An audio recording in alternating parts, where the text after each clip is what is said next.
Creating acrostic puzzles is now easier than ever.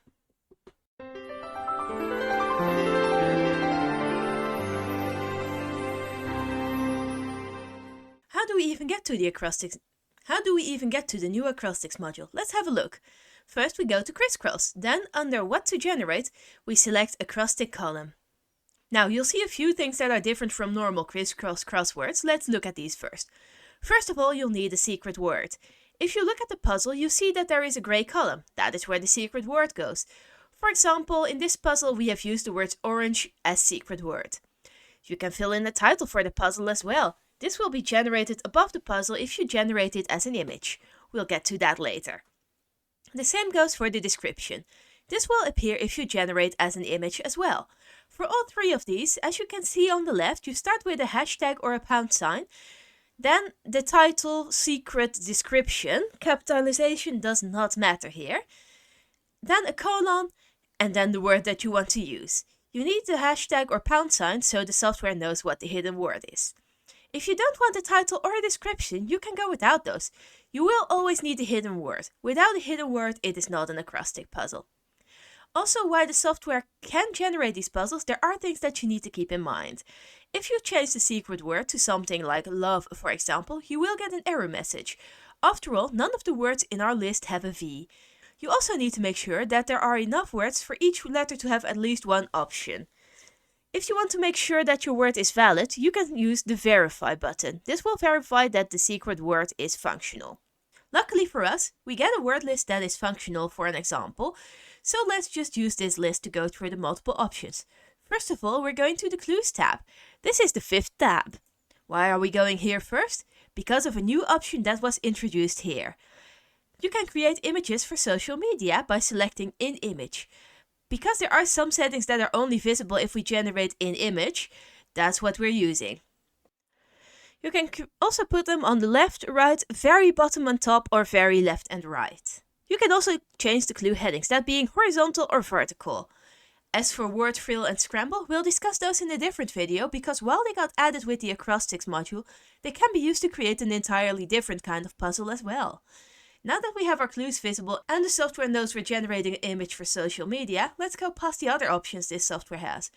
First of all, the word list control options. Now, not all of these options are equally relevant for acrostics. For example, word count will not be used. Instead, the amount of words used will be fully dependent on the solution word or the secret word. Remove characters is an option you should still remember, and that should be turned on if you don't want spaces, commas, or other symbols in your puzzles.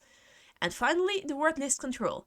Again, due to the nature of acrostics, these will work slightly differently. If you're creating multiple puzzles, you can select if words that were used can be reused or not. But because not every word fits with every secret word, these options can be a bit more fiddly. Because of this, we also recommend that you create acrostics one by one. Sure, you can create them in batches, but because of the way the hidden word looks and the style settings you can select, it's recommended to give each puzzle a bit more time so they all look good. Next up, we're going for the grid options. There will be a new option here, dynamic grid sizing. You can see below that the software will try for a 20 by 20 grid normally, which can lead to a lot of spare space to the sides or above or below the puzzle, as you can see right now. This will be no more. Turn on dynamic sizing and the grid will automatically be created to fit the puzzle. This will usually drastically improve the quality of your puzzle, but the option is mainly useful if you're generating for social media. If you're generating for books, you might want them all to have the same grid so that all puzzles are more or less the same size. Next up, the style options. These should be more or less self-explanatory by now. You can change the font options, you can change the colors, the grid colors, the border width, etc. For this module, you can also select if you want a different clue font from the normal font that is used in the puzzle. All of these puzzles will enable you to create a puzzle that looks unique to you or one that fits your house style. There are more styling options than these. You can nowadays find these under Output settings and then the image settings. We will have a separate tutorial on how these settings work soon. So now that we have everything we want correct in terms of looks, let's set up the dictionary.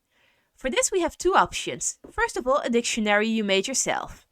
You can select that as main dictionary. You can also use a custom dictionary. Or you can use the built-in dictionary that we offer. This is only available in US English. Check the Use Built-in Dictionary button. And then if we go back to the word list, we select Edit After Create, can be found down here. Next time, if we create a puzzle or select Next Preview, this module will show up. Let's try. Using this module is very easy. You simply select a word.